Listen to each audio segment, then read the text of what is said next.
Ben at TSS here to talk to you today about the Smith and Wesson M&P 1522 Sport. This is the current version that does have the M-LOK handguard, which is nice because you can attach 2-inch Picatinny rail sections or anything that you can pop onto an M-LOK compatible system onto this handguard.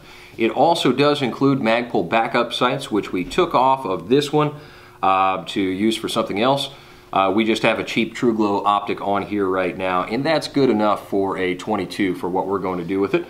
This gun is available to try on our range, but I would say this is one that you might want to consider, particularly for Christmas, or if you want to get someone started on shooting an AR platform. This is a really great training tool. So there are a lot of tactical 22s on the market these days.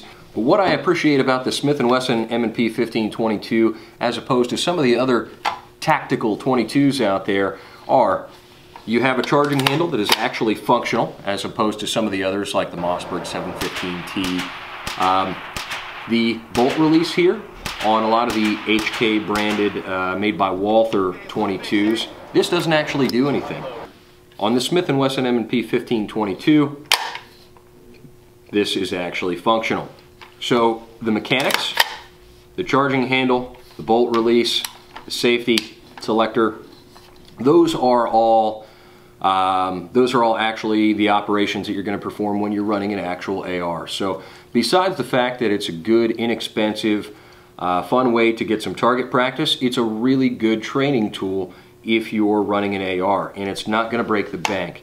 A box of 5.56 ammunition is going to cost you about $7 or so, sometimes a lot more depending on what you're getting. A box of 22 LR is not as cheap as it used to be, but it's still much less expensive. Alright, so with an MSRP of $449, you do, again, of course you don't get this optic, we added that on, but you do get the Magpul backup sights, which generally you're going to spend about $100 for those on their own, so not bad. So with an MSRP of $449, you are going to pay realistically about $400 for these in most cases.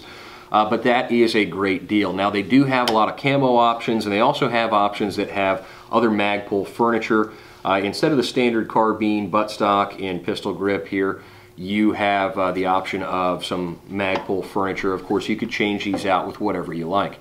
So you could set this up basically the same way you have your favorite AR set up, so you have that muscle memory building all the time and that familiar feel. So again, it is a great training tool. Some of the things that you want to consider with the M&P 1522 are the ammunition you're using. As with any rimfire, they tend to be less reliable than a centerfire semi-auto. So there are ammunition recommendations for these. I will mention that one of the problems that they sometimes have is the extractors breaking, and that's going to happen if you continually use a lot of high velocity stuff, or particularly hyper velocity. This is not one of the Performance Center models, so you can use a CCI Stinger, but when you run ammunition like a Velocitor or a Stinger consistently through these, I can tell you, you might end up breaking the extractors. I've seen it happen a number of times. When these first hit the market years ago, they had some issues that Smith & Wesson quickly corrected. Some were with the magazines, some were with the extractors, and possibly the ejectors. So these are pretty reliable. However, do keep in mind that you might break your extractor if you're continually running high velocity ammunition through it, or hyper velocity ammunition, particularly Velocitors or Stingers. That's where we see problems. Even though Smith says you can do that, keep in mind you're putting more wear and tear on that. Now I will say that when you need to call and get an extractor or anything, to my experience, they've been great and very quick about it, so they'll get you squared away. But just do pay attention to what you're running through here. Now if you're using cheap junk ammunition, like if it's a Winchester Wildcat or some of the Remington bulk pack stuff, don't expect that to run smoothly through most of your 22 semi-autos. I'll say the Smith & Wesson 1522 is pretty consistent, pretty reliable with most good quality ammunition. If you do have an issue with your extractor breaking or anything like that, give Smith a call and they're generally going to help you out and it won't be a problem. Again, great training tool, a lot of fun, something good to get some rifle basics down, some trigger time without breaking the bank. Definitely a good one. whether you're a beginner or just looking to get more training in at a lower cost, this is a really, really good option.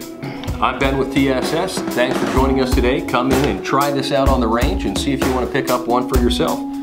Don't forget to like, share, and subscribe.